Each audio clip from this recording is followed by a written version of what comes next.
The time a prison team beat professional footballers. This is an actual story about a group of inmates who were so bored of prison life that they decided to start a football team.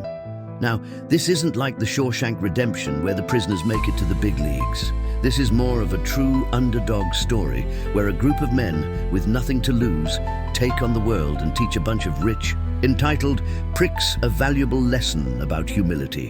In 1994, a group of prisoners from the same prison as the Kray twins were training for a prison football match against another jail.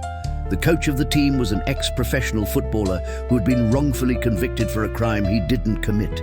He was serving 20 years when his wife, who he hadn't told about his love for the beautiful game, got him an old battered football. Soon enough, other inmates heard about the football and they started turning up to the yard in their hundreds to play. Before long, the coach had assembled a team of 18 misfits, and they started training every day for their upcoming match. Meanwhile, word had spread among the staff at the prison about the team's training and how good they were getting. And so, it came as no surprise when they received an invitation to play a friendly match against the local professional team, the Haringey Borough FC.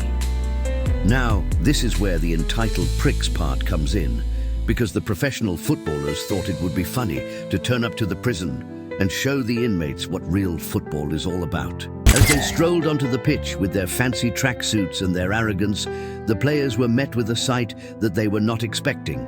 Instead of a ragtag team of prisoners, they were faced with a well-organized group of inmates who were just as good as them.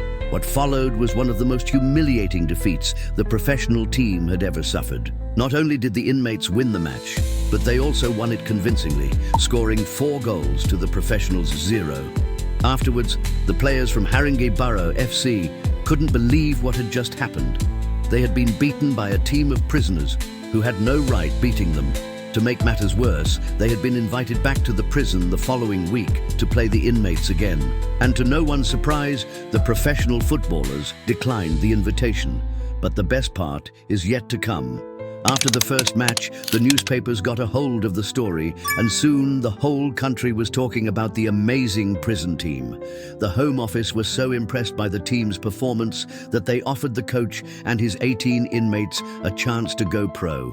They were given a stadium and the necessary funding to travel around the country playing matches.